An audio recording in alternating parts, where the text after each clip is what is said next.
US buyers के लिए India के गुड्स 50% एक्सपेंसिव हो जाएंगे, लेकिन यूएस शायद भूल रहा है कि उसकी 40% जेनरिक मेडिसिन की नीड भारत अकेला पूरी करता है। रशिया से तेल इसीलिए खरीदने के लिए ना बोल रहे हैं क्योंकि रशिया का तेल डॉलर में ट्रेड नहीं होता है। मतलब इंडिया का रशिया से तेल खरीदने पे डॉलर का डोमिनेंस कम हो जाता है। अब रशिया से तेल नहीं खरीदेंगे तो दूसरा ऑप्शन क्या है? सऊदी से लेना पड़ेगा। सऊदी से लेंगे तो ट्रेड डॉलर में होगा, स्वाभाविक बात है।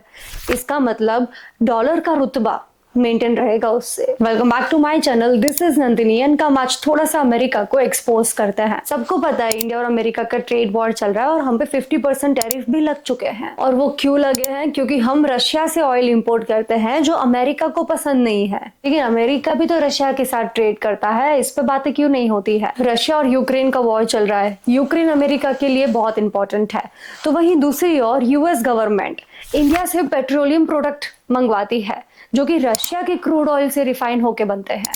तो क्या इसका मतलब यह है कि America indirectly Russia Ukraine war को फंड कर रही है लेकिन सामने नहीं आना चाहती है? अमेरिका रशिया से प्लेटिनियम, कई प्रकार के fertilizers, radioactive chemical elements, laminated wood, titanium, ये सब मंगवाता है। तो अब वॉर में फंडिंग नहीं हो रही है। नहीं भाई, वॉर में फंडिंग तो सिर्फ इंडिया के तेल खरीदने से होगी। गजब दोगलापन है भाई। लेकिन अभी तक समझ नहीं आया कि ट्रम्प को एक्चुअली चाहिए क्या। मैं बताती हूँ। ट्रम्प को चाहिए यूएस का ग्लोबल डोमिनेंस, डॉलर का पावर, रशिया की कमजोर इकोनॉमी, इंडिया पाकिस्तान का सीज फायर का क्रेडिट और तो और इंडियन एग्रीकल्चर एंड डेयरी पे कब्जा। लगता है बौखला गया है यूएस। अब रशियन एनर्जी सिर्फ इंडिया नहीं लेता है, चाइना और यूरोप भी रशिया की एनर्जी खरीदते हैं, वो भी इंडिया से ज्यादा इंपोर्ट करते हैं। तो उन पे तो उतना टैरिफ नहीं लगा है जितना इंडिया पे लगा है। चलिए छोड़िए, चाइना के खिलाफ तो अमेरिका जाएगा भी नहीं and we all know why. अब ट्रम्प चाहता है कि इंडिया रशिया का साथ छोड़ के यूएस का साथ दे।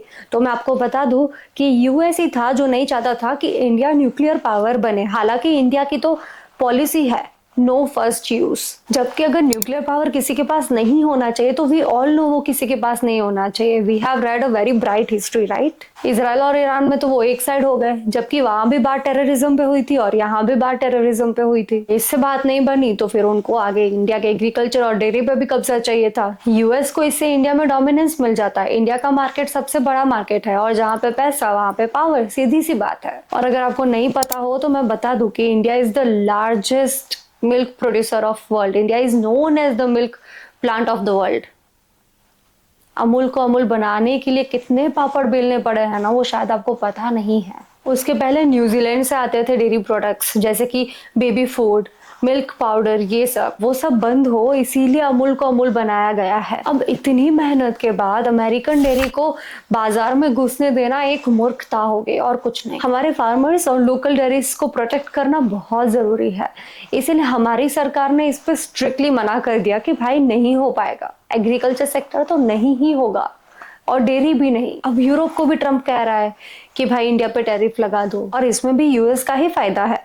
अगर इंडिया यूरोप का ट्रेड रेस्ट्रिक्टेड हो गया तो यूएस का फार्मेसी, फार्म और टेक, उन 3 सेक्टर को ही बेनिफिट होगा, क्योंकि अभी फार्मेसी ऑफ द वर्ल्ड तो इंडिया है। अब एक सवाल ये होगा तो फिर टैरिफ क्यों लगाया और टैरिफ से इंडिया पे क्या इम्पैक्ट होगा? हमारे ऑर्डर्स कम आ सकते हैं, या तो हमें प्राइस कम करना पड़ेगा या फिर हमारा प्रोडक्ट ही मार्केट से निकाल देना पड़ेगा। रुपी पे भी इम्पैक्ट आ सकता है, लेकिन इससे एप्पल को कोई फर्क नहीं पड़ा है, उसने इंडिया में मैन्युफैक्चरिंग करना शुरू कर दिया है। By now it is very clear that India अपने एग्रीकल्चर और डेयरी के साथ खिलवाड़ नहीं कर सकता है, और इंडिया ऑयल तो वहीं से खरीदेगा जहां से उसे सस्ता पड़ेगा।